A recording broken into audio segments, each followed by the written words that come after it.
बिस्मिल्लाहिर्रहमानिर्रहीम, अस्सलाम वालेकुम। आज मैं आपके साथ शेयर करूँ कि आज हमने इफ्तारी में क्या-क्या बनाया। अनियन रिंग्स, अनारदाने वाले पकौड़े, कटोरी चाट और अभी आपने पीछे देखा समोसा, फ्लावर समोसास और ये नए स्टाइल के फ्लावर्स हैं, मीठे-मीठे फ्लावर्स और शक्कर का शरबत पहली दफ़ा मैंने बनाया था। असल में हुआ ये कि ग्रॉसरी लेकर आई तो उसमें मैंने देखा अनारदाना और धनिया। तो मैंने अपनी खाला से सुना था कि वो कहते हैं साबुत अनारदाना और धनिया अगर डालें ना, पकौड़े बहुत मज़े के बनते हैं। तो फिर मैंने कहा चलो आज बनाते हैं फिर हम साबुत अनारदाने और धनिया वाले पकौड़े।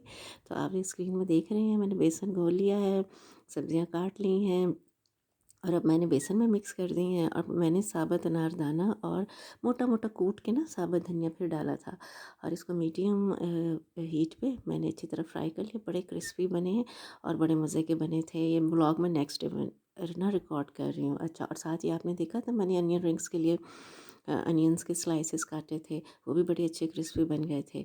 उसके अलावा मैंने बनाए थे फ्लावर समोसास, ये मैंने दूसरी बार बनाया और ये ज़्यादा अच्छी रेसिपी थी क्योंकि मैंने इसका जो बैटर था ना पोटैटोज़ का, मैश्ड पोटैटोज़ का, उसमें मैंने डाले था कॉर्नफ्लावर।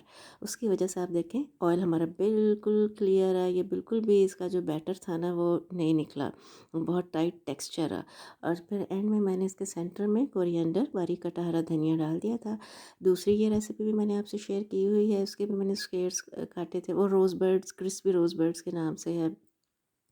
तो वो भी मैंने बना लिए थे थोड़े से। एक्चुअली मेरा इरादा था अफ्तारी नेबर में भेजने का, तो इसलिए मैं छोटी-छोटी चीज़ें बना रही थी। अच्छा, ये तीसरी रेसिपी मैंने एक रशियन यूट्यूबर उससे मैंने सीखी थी। ये बहुत ईज़ी टू मेक है, इंशाल्लाह इन फ्यूचर किसी व्लॉग में शेयर करूँगी। ये देखिए शीरे में मैंने हल्का सा पिंक कलर डाल लिया था और ये है तिल और डेसिकेटेड कोकोनट जिसमें मैंने येलो कलर हल्का सा डाला था और इतनी जल्दी ये बन गए थे फ्लावर्स, मैं खुद हैरान रह गई।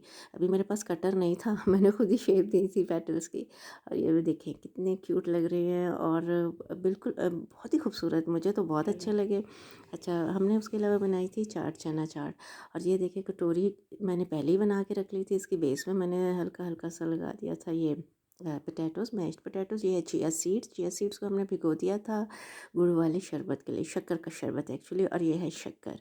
उसके अलावा ये मैंने आपको बताना था कि आप अपनी मर्ज़ी से कम ज़्यादा क्वांटिटी कर सकते हैं, ठीक है। अच्छा, जब हमारे चिया सीड 2 घंटे बाद फूल गए तो मैंने बस पानी के अंदर शक्कर डाली, चिया सीड डाले, थोड़ी सी बर्फ़ डाली और एंड में मैंने असेंबल कर ली कटोरी। बस जी, ये थी हमारी छोटी सी इफ्तार पार्टी। अपना बहुत ख्याल रखिए। अल्लाह हाफिज़।